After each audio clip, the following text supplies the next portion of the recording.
আসসালামু আলাইকুম। গতকাল ৯ ডিসেম্বর বাংলাদেশের মংলা পোর্ট থেকে প্রায় ৭০ নটিক্যাল কিলোমিটার দূরে বঙ্গোপসাগরে দুটি ট্রলার নিয়ে বাংলাদেশি জেলেরা মাছ ধরতেছিলেন। বাংলাদেশের সীমানার ভিতরে বৈধভাবে মাছ ধরতেছিলেন। এই ট্রলার দুটিতে ছিল ৭৯ জন বাংলাদেশি। ঠিক এই সময়ে আমাদের পার্শ্ববর্তী দেশ জঙ্গিবাদী রাষ্ট্র ভারতের কোস্টগার্ডের সদস্যরা অবৈধভাবে বাংলাদেশের সীমানায় ঢুকে পড়ে এবং বাংলাদেশি সেই জেলেদেরকে ছিনতাই করে বা অপহরণ করে ভারতে নিয়ে যায়, সাথে মাছ এবং ট্রলার সব কিছু সহ ৭৯ জন বাংলাদেশিকে তারা অপহরণ করে নিয়ে যায়।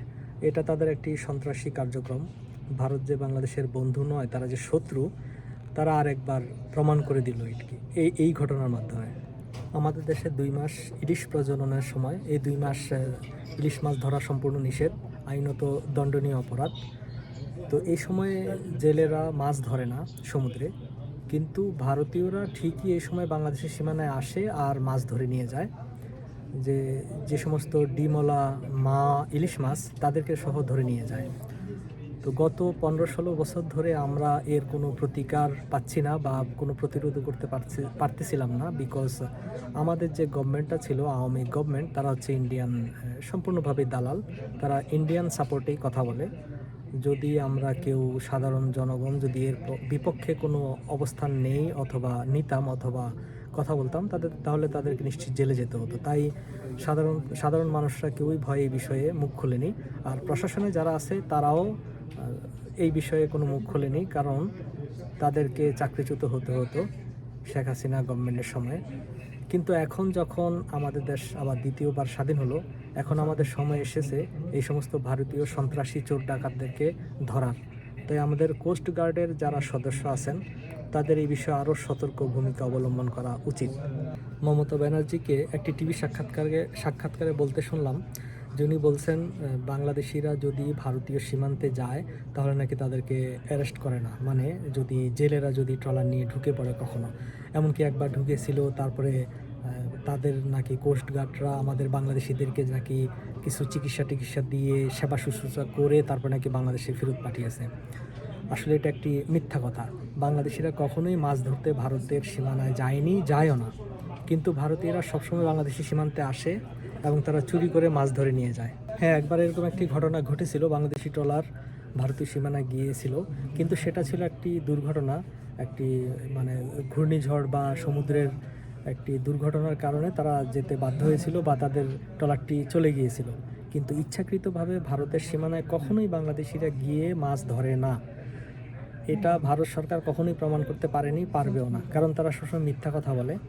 তারা হিন্দুত্ববাদী একটি জঙ্গি রাষ্ট্র, তারা মিথ্যা কথা বলে বাংলাদেশের উপর একটা চাপ সৃষ্টি করতে চায়। আবার অপরদিকে ভারতীয় নৌবাহিনী বা কোস্টগার্ডের যে সদস্যরা আছে তাদের প্রত্যক্ষ মদদে ইন্ডিয়ান জেলেরা বাংলাদেশের সীমানায় সবসময় আসে, প্রতিনিয়তই এসে চুরি করে মাছগুলো নিয়ে যায়। বাংলাদেশ থেকে যদি তারা চুরি করে মাছ নিয়ে না যেত, তাহলে তারা আমাদের জেলেরা আরও অনেক মাছ পেত। আসলে এই সমস্যাগুলো রাষ্ট্রীয়ভাবে যারা যেসব কর্মকর্তা যেই পোস্টে আছেন তাদেরকে সদিচ্ছা তাদের কাজ করতে হবে দেশের প্রয়োজনে, দেশের স্বার্থে। কারণ এগুলো আমরা সাধারণ মানুষ শুধু বলতে পারবো, কিন্তু কোনো প্রতিকার হবে না। আসলে বাংলাদেশের মাছ ছাড়া, বাংলাদেশের টাকা ছাড়া ভারতীয়রা চলতে পারবে না বেশি দিন। ওরা যা বলে তা তাদের মিথ্যা প্রোপাগান্ডা এবং ভুল তথ্যে ভরা। অবাক করার কথা হচ্ছে, হিন্দুত্ববাদী রাষ্ট্র ভারতের সংসদ ভবন থেকে শুরু করে যারা সাধারণ মানুষ আছে তাদের ভিতরে একটা মিথ্যার একটা প্রতিযোগিতা, কে কত মিথ্যা বয়ান দিতে পারে। বাংলাদেশের বিরুদ্ধে তারা সবসময় অপপ্রচার চালায়, এমনকি তাদের যে মিডিয়া সেগুলো সবসময় মিথ্যা প্রোপাগান্ডায় ব্যস্ত থাকে। ওরা বাংলাদেশের মাছ চুরি করে নিয়ে যায়, আবার বাংলাদেশের উপরই অপবাদ দেয়। ওরা ওদের দেশের মুসলমানদেরকে মারে, আর উল্টা আমাদেরকে বলে আমরা নাকি আমাদের বাংলাদেশি হিন্দুদেরকে মারি। তো ভারতের এই সমস্ত স্বৈরাচারী বা উগ্র মৌলবাদী যেই সব হিন্দুত্ববাদী কার্যক্রম আছে, এগুলোর জবাবে আমরা যারা সাধারণ মানুষ আছি, আমরা ভারতীয় পণ্য বয়কটের জন্য আরও অগ্রণী ভূমিকা পালন করতে পারি। আমরা যে কোনো জিনিস পণ্য কিনবো, আমরা খুব সতর্কতার সাথে যেন ভারতীয় কোনো পণ্য না কিনি, সেদিকে আমাদেরকে আরও খেয়াল করতে হবে। আমাদেরকে আরও সতর্ক হতে হবে দেশের প্রয়োজনে, দেশের স্বার্থে। এই যে গত 15-16 বছর ধরে ভারতীয়রা যেভাবে আমাদের দেশ থেকে এই মাছ চুরি করে করে নিয়ে যেত, এটা কি আমাদের গভর্নমেন্ট জানতো না? অবশ্যই জানতো। কিন্তু আওয়ামী সরকারটা ছিল ভারতের দালাল, সেই জন্য আমরা কখনো মুখ খুলতে পারিনি।